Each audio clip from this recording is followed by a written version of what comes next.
What's up, guys? Welcome to the first edition of Gnargore Rocks. This is going to be part of me throwing content up. I got lots of stuff going on in my life, lots of creative endeavors going on. I wanted to share this one with you guys. I do a lot of music all the time. I play a lot of instruments. I enjoy music. I started playing when I was a little kid. I was always around people playing music, acoustic guitars, and drums, and whatnot. And seeing that, hearing that, it always inspired me.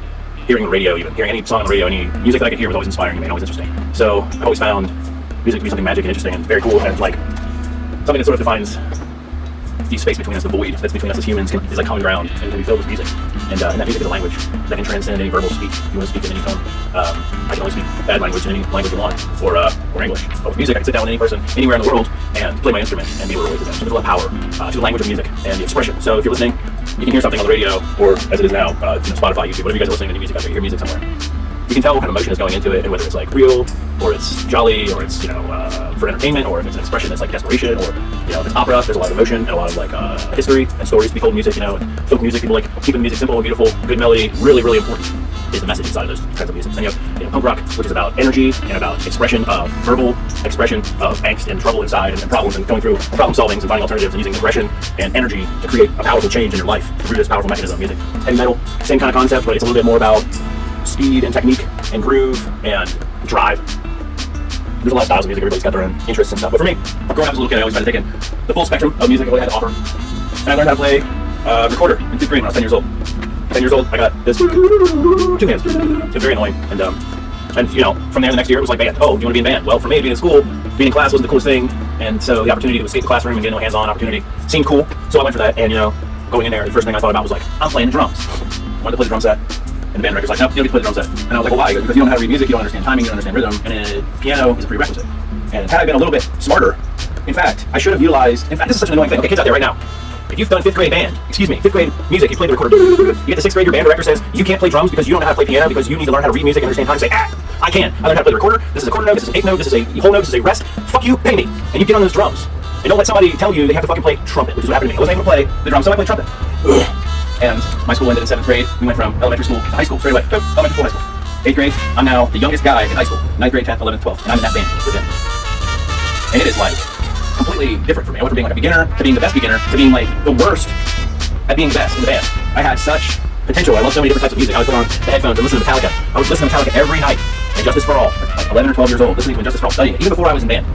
Because I cared about hearing and listening. I would read magazines like Guitar World, and I would read Steve Vai and hear read these interviews about these guitar players that when I heard, I was like, I didn't have the internet, we didn't have the internet back then. It wasn't like, oh, I'm gonna go online and look this up. It was like, you had to ask a grown-up about Steve Vai when you saw somebody that knew about music and was older than you, and you'd learn things like, oh, you like that, have you ever heard Al Di Meola? And you put that on, and the next thing you know, you're like getting into some really weird stuff, and then you're King Crimson, and then it's like, oh my god, anyhow, you gotta stick with what you're doing with music. And so for me, I was playing trumpet. I was playing 8th grade trumpet, and it was like football games. I could go to football games. I got to not play football, but at the time, I really enjoyed watching football. So dude, I could go to football games, I could hang out with girls. It was like, joining the band was cool. And dude, it really wasn't, but I made the best of it. I did what I did, I broke enough rules and had enough talent. It was like I had this much talent and this much potential, and it was like I was matching those on a daily basis. My band director was supportive.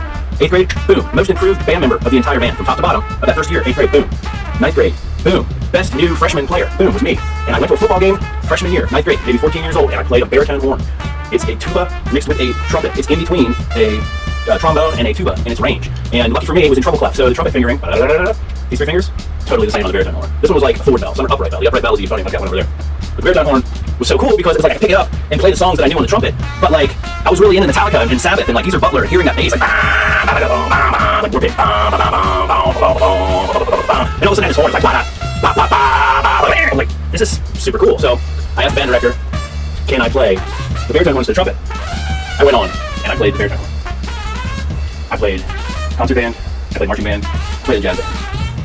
When I played in jazz band, I was starting to get into playing guitar on my own, and that was around right after 5th grade. Right at the time I joined band, I was getting into playing guitar on my own. I had a really shitty acoustic guitar, and I was like one stringing it, having fun with that, going through all kind of like learning experiences, listening, finding all these cool places in my music, and getting into it, just really listening, playing the guitar, trying to, just playing in band, tied it all together. Because then I was getting the music theory, I was learning about music, I was like thinking about it, I was looking at my fretboard on my guitar and going, oh wait, the guitar magazine says this is a G, this is how the fingering looks, okay, I'm playing G, that means that if this is a G, that means I move up one whole step, it's hey, oh my god, this is music theory, now I know what the fretboard looks like, and I know where my fingers go, and like, if I can do that on the guitar, can I do that on the bass? And then if I can do that on the trumpet to euphonium, does that mean I can play trombone if I learn where the things are? And then all of a sudden it was like, the band director's like, okay, yes, you can play trumpet on that song, yeah, go over and play the bass on that song. Chicago's 25 or 64 has a guitar solo in the arrangement. Do you want to play guitar? Fuck yeah, I want to play guitar on this song that has a guitar solo and like a driving part where the kid actually plays the drums in a jazz band that can play.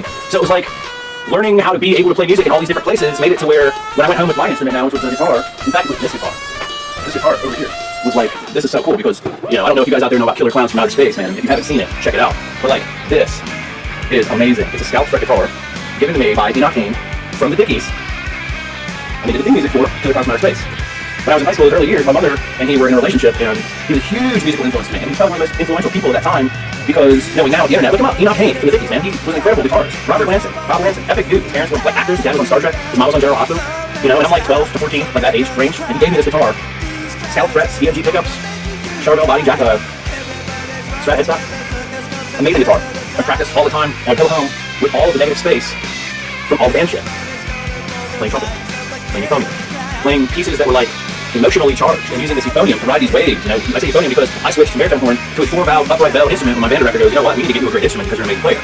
And I kept playing, dude. By senior year, I played my guitar really good. I played all the Rage Against the Machine songs that I wanted to because at that time, the only albums that they had that I was interested in, like the Battle of Los Angeles, was like their new album that just came out.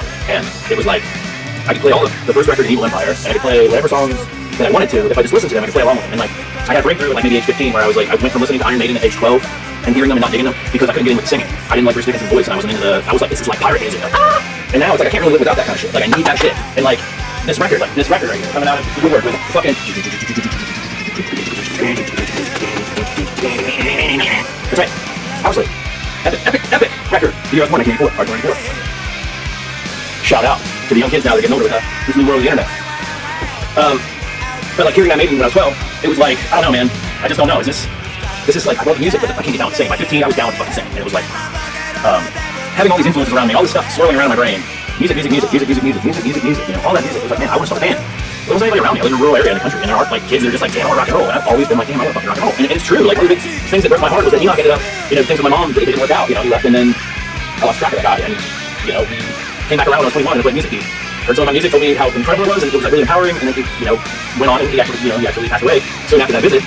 It was cool to reconnect. But one of the things that was such a shame was we never got to jam. But that Rio jam, like we're gonna play like a fucking Texan Cradle song about we're gonna do it someday, like, you know, like all that shit. Yeah, do it. Make time for your kids and for the children around you. And you say, oh, we're gonna do it. Don't say we're gonna do it. Don't fucking tell them they're gonna do anything. Just tell them what they're gonna do with you and get yourself together and you do it with your kids. Whatever it is. If you want your kid to be interested in something, don't wait till they're like, Dad, I'm thinking you about this cool thing I'm not interested in. Show them something. Be like, dude, have you ever had taco flavored Doritos from like the 80s and the 90s when we were kids? No, you didn't because we didn't have that shit. But I did. Here it is. Look, try these. Did you guys ever play Magic the Gathering? What? Yeah, this is a game. It's with little cards. Play it. You guys know about CDs? Yeah, dude. You guys know about Faith No More? Good luck. No. Tell your kids about Faith No More. Tell your kids about chocolate flavored Doritos. Tell your kids about Magic the fucking Gathering. Tell your kids about Killer Clowns from Outer Space and Dickies. Tell your kids about Power Slave. And tell your kids that music is cool.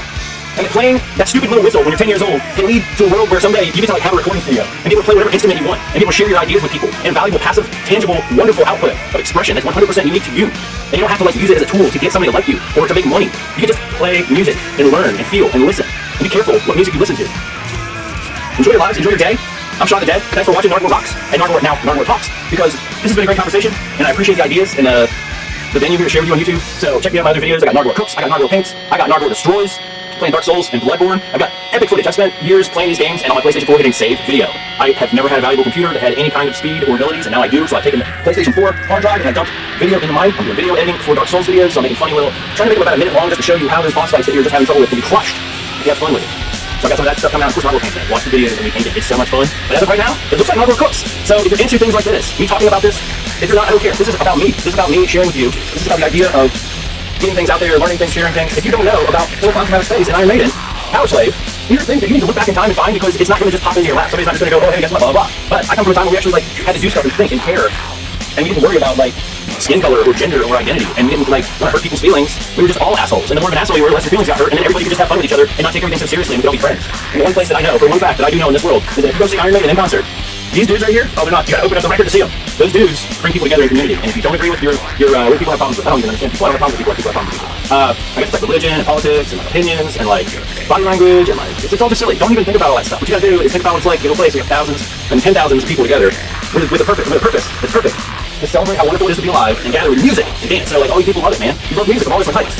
And being able to transcend those things that keep us apart. Language is about language. It's about culture. People are oblivious to culture outside of like 15 feet of their radius in this day and age. Don't get your feelings hurt so much. People don't know about themselves. How the fuck are they supposed to know about you, okay? Learn about yourself, share yourself with other people, and you'll help them learn about themselves. And don't be mean about it. You know, if you deal with a Karen, maybe you gotta think all they're trying to do is care. They're just doing it wrong. They need a G on the end. It's not about caring. It's about caring. Start with yourself. Start with your kids. Start with your life. Start with music. Thanks, guys.